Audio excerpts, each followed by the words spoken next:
If you're a local CDL driver or mechanic looking for a change, let 2025 be the year you take the next step in your career by applying for a position with Kimball Recycling and Disposal. Kimball offers a fantastic benefits package that includes medical, dental, and vision insurance, short-term disability, paid holidays, company-matched 401k, and more. Let the thought of a new career with great benefits warm you this winter, and as we approach the season of new beginnings, consider a career change and visit kimballcompanies.com/careers to apply today. Kimball, recycling and disposal done right.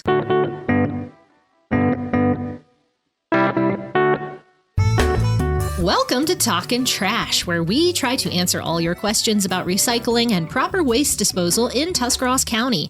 I'm your host, Hannah Hartman, and joining me is my go-to expert on all things recycling here in Tuscarawas County, my sister, Rachel Rodacker. Hi, Rachel. Hi, Hannah.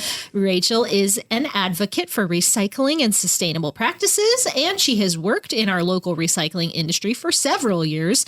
So her behind-the-scenes knowledge about how to recycle properly in Tuscarawas County is vast, and it is what guides our discussions here on the Talkin Trash podcast.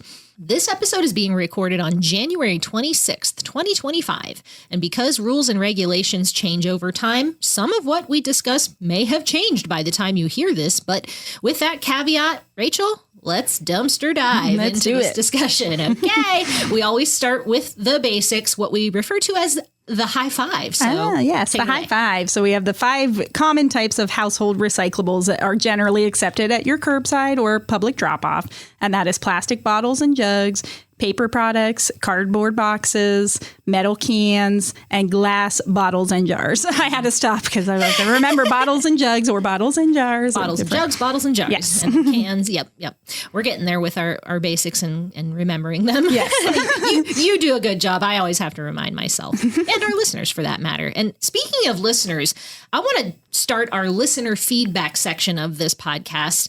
I heard from Cindy. She works in downtown Dover, and she told me that she loves the Talkin Trash podcast. Yeah. So thanks, Cindy. Thanks for tuning in.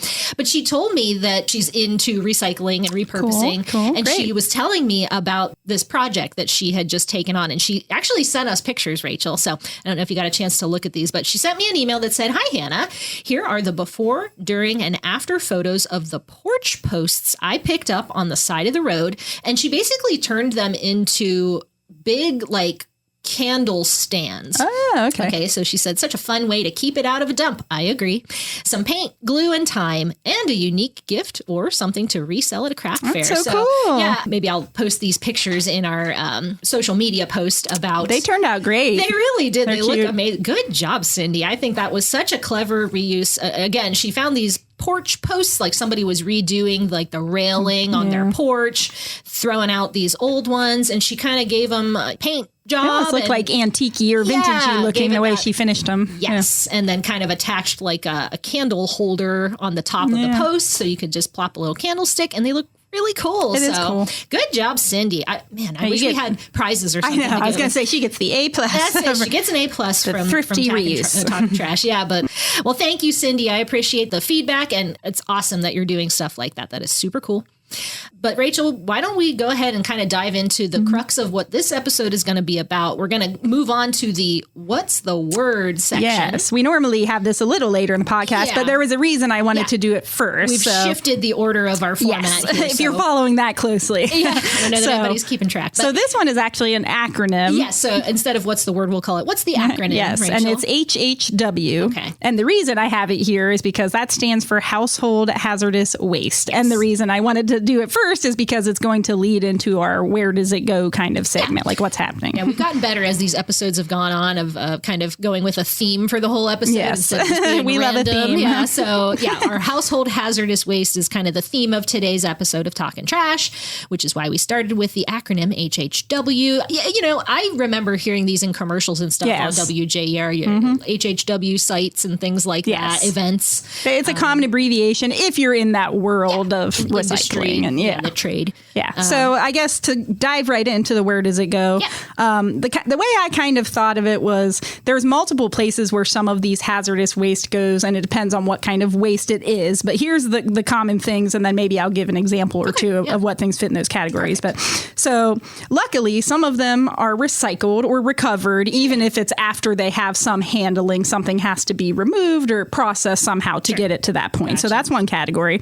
And then we also have the incineration category, which I say has a subcategory of waste to energy, because some of the stuff, at least something good is coming from it, is the way I think of it. Some is just getting incinerated, but there's some energy being recovered. So that's another. And then, of course, landfilling. Yeah. That's always going to be, the end if nothing else can be done. And you still have to think about, yes, even though certain items could be recycled, like we talked about batteries in our last episode, you still have to think about the cost. Does it cost more to try to extract the metals to then recycle them? If so, even these waste companies that accept this hazardous waste aren't going to go through the trouble if it's just too costly. So, it often comes down to the economics of it, which it can feel unfortunate when the yous and me's of the world think, but this is our environment on the line. But this is the world we live in. So. It is. So some of the examples of common types of household hazardous waste, and again, these are things you're going to produce in your household. So this does not include things you might produce at church or at school or at a commercial business. Gotcha. So keep that in mind, because it is handled differently. You actually, the HHW, it can be transported differently, stored differently, disposed of differently because it was generated in a household. And it technically means you can throw it straight into a landfill. Like, it's crazy to think about it like that. This is the stuff that would be the most dangerous if it got leached out of a landfill into the water or, burn into the air. But technically you could do it and you wouldn't get in trouble, Well, and just for a quick aside. Sure. And that is, I'm guessing, you tell me if I'm right or wrong, because of the amount, right? Yes, it's often a volume game. Right. Yeah. Like, okay, it's not great necessarily to incinerate this thing and it, goes in the atmosphere or whatever, but because it's such a small amount, the impact is so negligible. That's kind of why. The dilution is the solution to pollution kind of mentality is what my dad used to say. Shout out to Randy Leishman. But yeah, so there are different categories. HHW, there's common ones we produce. So a lot of people think about like household cleaners or bleaches, pesticides, insecticides, things like that. But then there are some other ones that I kind of think about differently because I know they can be recycled and recovered. So like motor oil is a good example. Like, think about it. If you clean it, you can keep using oil, or you can burn it off, or, not that you might want to sit there and just watch something burn off, but you could. There's also, they can recover the mercury from fluorescent light bulbs. So like the tube style light bulbs, or even the compact, like the swirly ones that I call them. Mm-hmm. Those ones, they can actually like recover the mercury from them and then dispose of the rest. So that's kind of examples of ones that can be recovered, recycled. Another common example is cylinders. So when I say cylinders, it kind of includes a bunch of different kinds, which would be like helium tanks if you have balloons for a party, or fire extinguishers, or propane tanks. Like, they're all kind of, I'll say, lumped together as this common word cylinders, but they are all handled in different ways and whatnot. So, but if you think about it, the cylinder itself is scrap metal and could be recycled if the cylinders were emptied. Okay. So if you think about it, these cylinders, you often can't take them directly to like a scrapyard because they want to see that they're empty. So they might require that you remove the valves, or you cut them in half or something, because they don't want to take something that might be explosive or have fuel in it, that you can't really blame them in that case. But that makes sense. So then when I think about like incineration of household hazardous waste, something that jumps to my mind, and these, again, there's many different things that do get incinerated or recycled, but these are examples, would be sharps or pharmaceutical waste or biohazardous waste, like things, if you have someone who has diabetes at home and they have a bunch of sharps, or if you have someone that has expired medication and it's not just kind of typical iron supplements or something, it's something that might be dangerous for other people to get their hands on and they want to dispose of it. The EPA recommends burning these types of things, because if you think about it, there's the exposure. If you're talking about sharps, you don't want to get someone infected or something like that. But if you're talking about drugs, it's also you don't want it to be recoverable, so that people might try to abuse it or accidentally get poisoned by it. Think about kids and pets and things like that. So those are some of the main examples of categories. We also talk about, I think these are interesting. I brought brought up the example of schools specifically because a place where I used to work, we would have schools come to us with these chemical lab packs. So think about, in your science labs, you have these weird chemicals, and sometimes we would assist them in disposing of them, but technically those are not a household hazardous waste. But we did get people calling in about different acids, sulfuric acid, muriatic acid, things you never would deal with in a typical household. Or we would have people that would call in and say, I'm cleaning out my brother's basement and I'm finding all these crazy acids and things. And then if we did some digging, we would find out, he was a science teacher. He brought these things home, something. So it was kind of bizarre. So at that point, usually it's where did the waste, was it generated in the first place? So like if it started at a school, you kind of follow it. But usually, we would try to help people out. The good news about that one, I think it's fascinating, is if you do enough research, like on the EPA website or Google, wherever you do your good research on Google, but you can actually, certain kinds of acids, you can neutralize them with things as typical as like baking soda. So if you do get your hands on something, clearly there are, household hazardous waste collection events, or there is the Canton Recycle Center up in Canton, and they have a year-round collection for certain types. They won't take everything. I don't think they take cylinders anymore.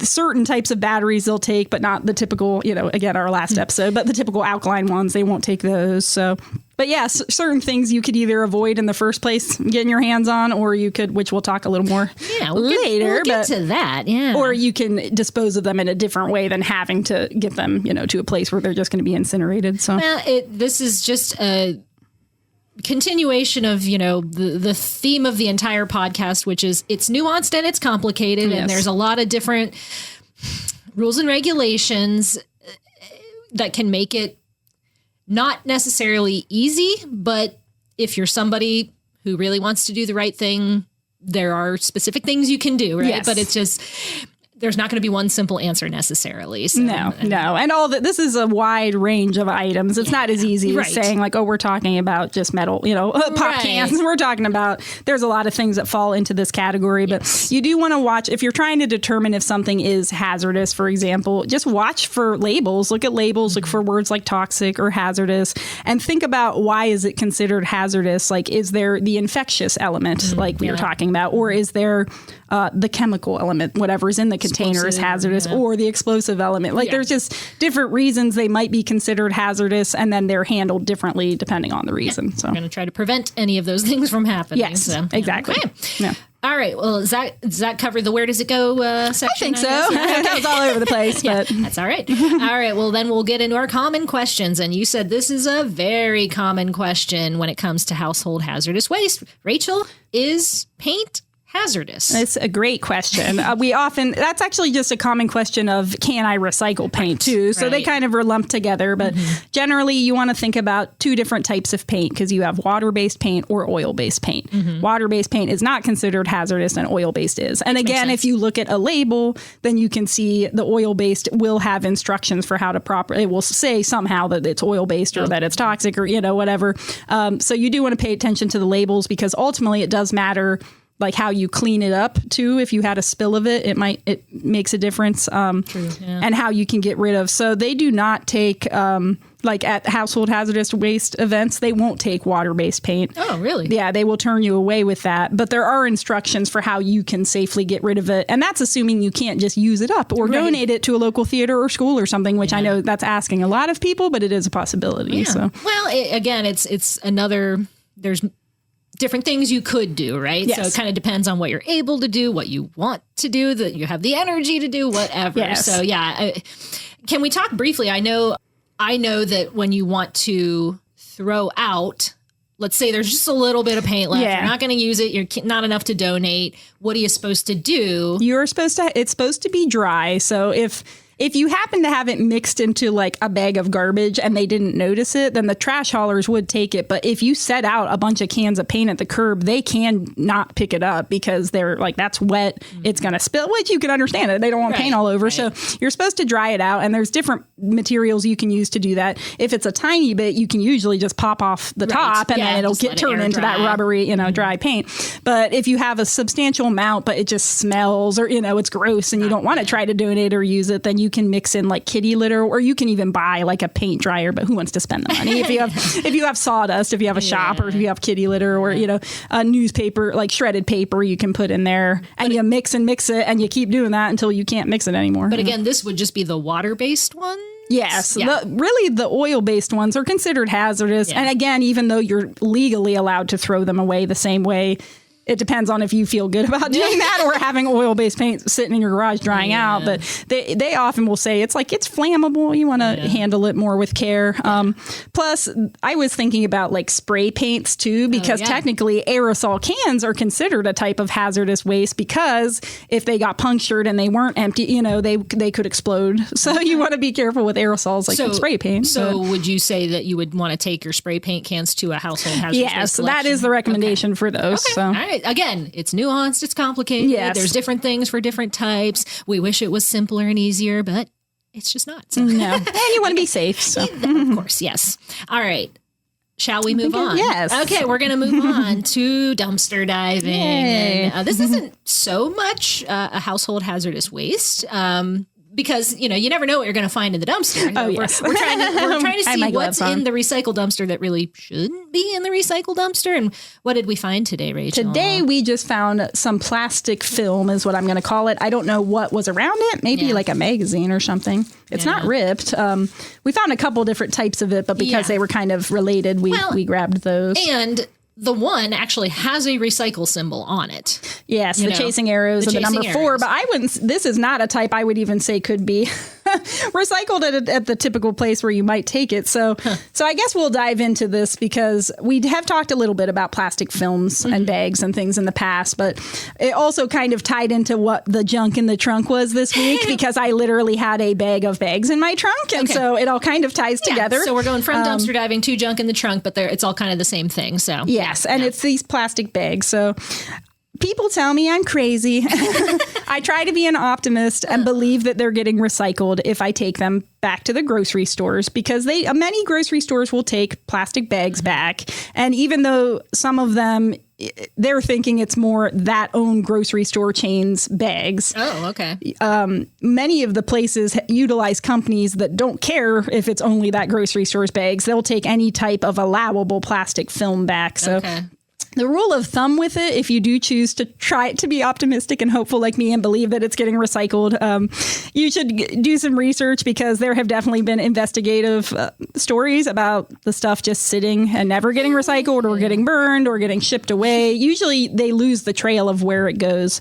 In theory, these bags can become, they could become new bags depending on the bags. They could become composite, like plastic lumber is what it's called. So if you ever see those like tables, benches, whatever, playgrounds, they can be made of plastic bags technically. So theoretically, again, they're recyclable products. But and it's another instance where you can see where whoever might have put this in the recycling dumpster, like they thought it was, and in theory it is, but you can't put it in that receptacle, And the reason is one that we've talked about in the past, where if it does truly get routed up to the MRF, the Material Recovery Facility in Twinsburg, here is the local one, well, local-ish, but it could get tangled around their equipment. So they definitely don't want the plastic bags there. But theoretically, if you do take it to the grocery store, some of it might get recycled. So that's what I'm banking on. But a good rule of thumb with it, because there's also like stretch film, like stretch plastic, like what would wrap DVDs or things like that. A good rule of thumb of the kinds of plastic they are looking for when they're recycling it is whether or not, if you try to, you can hear me holding it, if you try to stretch it out and it does stretch with you instead of just being like rippable, like paper,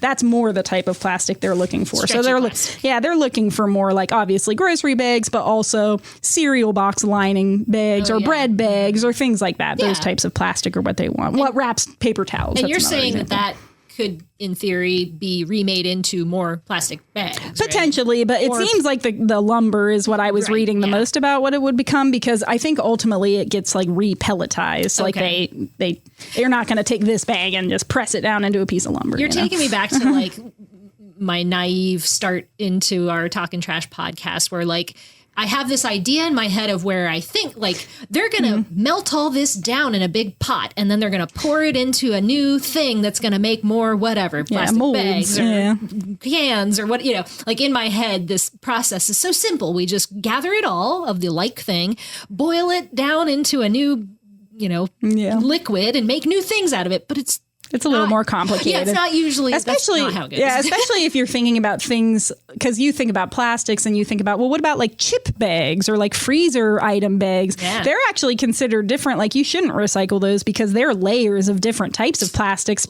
specifically for a different reason of like if it's going to be, frozen and thawed and it needs to have more of a barrier to it. So it's not considered like a grocery bag plastic. Rachel, I feel like you're pointing out something that I might have been doing wrong. It's okay. But this is we all do. When we know better, we do better. So good thing we brought it up. So my rule of thumb, I guess, when talking about plastic bags more broadly, you can be an optimist like me and kind of hope that it's happening. But ultimately, remember our 3 R's. The first thing is to try to reduce how many you bring in. And that is hard when it comes to groceries themselves, I think, because you can't really avoid it. Exactly. And we don't have a lot of bulk food stores. And even the ones we have are already pre-wrapped bulk. It's not like an old, but you can reduce how many of the grocery bags themselves if you take your bag. So we've talked about that at length. So that's a first is reduce and then reuse what you do have. So maybe if you have ones that do get ripped up, those are the types I do take to the store because I can't use them to pick up dog poop on my walk, or I can't use them to line my trash bags at home. I don't want to because they're ripped. And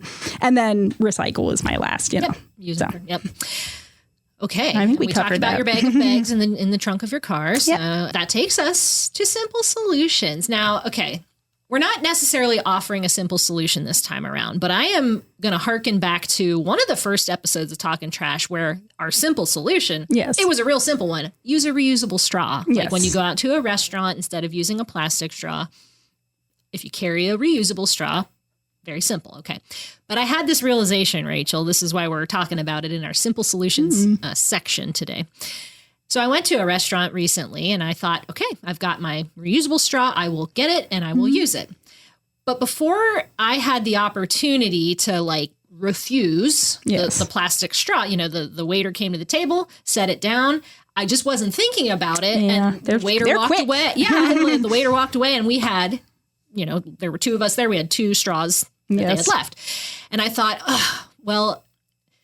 I don't know, but I would assume that if you are a server at a restaurant. Yes, call in. Tell us if this is the case. And maybe I don't know. It's different at different restaurants. But if somebody leaves an unopened straw on the table, does that go back into the... I doubt it. My guess, because sometimes it'll get wet. There's a little puddle of something and that's... Even though it has a wrapper, you can't reuse that. Yeah. Now. Okay. So in my head, I used to think, well, if I just leave it on the table, they'll give it to somebody else. Yeah, but then not. I started to realize they probably just throw it in the trash. So now what was a single-use plastic became a zero-use plastic. Yeah, and you didn't even ask for it. And it was kind of my fault because I was the one who didn't use it because I was thinking, well, instead, I'm going to use my reusable straw. You were all set up to use it. So it's it had the opposite effect, right? So it was just basically a reminder to me that it is still better to use a reusable straw and not use the plastic straw, but only if you've refused the plastic straw. True. Because otherwise it becomes a zero-use plastic. I know. Sometimes I take them home. Well, I'm because at least then it'll be a single use. But, then I'll use it. It kind of broke my heart a little bit. I get it. I've been trying to do this. And it's until we retrain the culture to not. And again, I think I commented on this back when we first brought up straws. I know there was a local restaurant. They used to have a little sign right on the table that said that they weren't going to offer you a straw. And at some point it went away. And I think enough people complained because they just wanted the straw and they didn't want to have to ask for it. And I just think again, you talk about retraining the culture. Yeah. I would like to imagine a day where the server just says, would you like a straw? I know. And even if everybody says yes, okay. But if somebody like me is sitting there and I think, no, I don't. Thank you for asking. It would just be, and in my head, I think, doesn't that save the restaurant money if they give away fewer? It just adds another step to their... It's just another step. And we are a convenience culture. They have to move quick in those restaurants. It's true. I was a server and I get it, but I just wish it's sad. That could be a simple solution to a very big problem. Yes. So maybe that's how we'll frame this episode's simple solution. It's called Well Intentions. That's what the segment's called. Well Intentions. We're always changing our sections. Good intentions. Well, that'll bring us to, we always want to end on some good news, right? Yes. So My good news, I thought of this. I hope it's considered good news. That's always what I say. But it's that when it comes to household hazardous waste, at least since that's kind of been our theme, is that they're all alternatives to household hazardous waste. So it's one of those situations where maybe you can be more mindful and intentional and not bring it into your house in the first place. Some things you need, but a great example I had recently, I thought this was smart, was drain cleaner, because my drain got backed up. It turned out it wasn't even that it was clogged. It was that roots were grown, and you know how it goes with house projects. But anyway, whenever we thought it was a clog, we brought in a company, and he, I've always heard, pour boiling water down there. You can pour, baking soda and vinegar down there. I tried all that. You can pour Coca-Cola. Sometimes we'll do that. It's very acidic, it'll help. But this guy simply said, like, well, how are you maintaining it? And I was like, well, what do you mean? And he's like, well, are you, once a month, are you pouring down a bunch of dish soap and then running hot water for a while? And I was like, no, am I supposed to? And he's like, it can do a lot. He said, I bet a bunch of the calls I get could have been avoided if people had just kind of done that regular maintenance now, kind of. I don't know if you got into it or if but is that implying that there's a lot of greasy things going down the drain? Yeah, because I think when we brought him in, someone was talking about how right after Thanksgiving, a lot of people's drains get backed up just because of all the food, but also grease from turkey. Now, I don't pour, most people know, don't pour grease right down the drain, but some gets down when you're cleaning your dishes. Well, I guess this is what it leads to did you know you're not supposed, yes. Collect if you didn't know that, don't pour grease down your drain. Don't do that. But there's going to be the little bits from when you clean your dishes. Right. Yeah. So I just thought that was interesting. And, there's a lot of other alternatives too, like the drain cleaner. That's just one that came to my mind. But if you go online, you can look up recipes for just simple household cleaners and, things that you didn't need the chemical. White vinegar, is so useful in so many ways. It's a big cleaner. Carpet cleaners, just different things. If you Google, alternatives to household hazardous waste. You can get some good examples. What great news, Rachel. Not just fantastic. Good, it's great. Okay. Was there anything else that you wanted to touch on about household hazardous waste or anything that we've talked about during this episode, Rachel? I don't think so. I mean, I did write, and I just thought this was interesting, that did you know that some people have radioactive waste in their house? And you wouldn't think of that, but actually certain kinds of ionization smoke detectors have a little bit of radiation because of the metal they have in them. So you have to return them to the manufacturer. But I just thought that was kind of interesting. Most people wouldn't assume they have anything radioactive in their house, but some of you might. So go look at your smoke detectors, I guess. Okay. Well, there you go. Okay. Well, that's going to do it for this episode. We hope we've offered a little more clarity about how to recycle properly in Tuscarawas County and helped you to understand the process better, because when we know better, we do better. I'm Hannah Hartman. And I'm Rachel Rodacher. We hope that you've enjoyed this episode of Talkin Trash.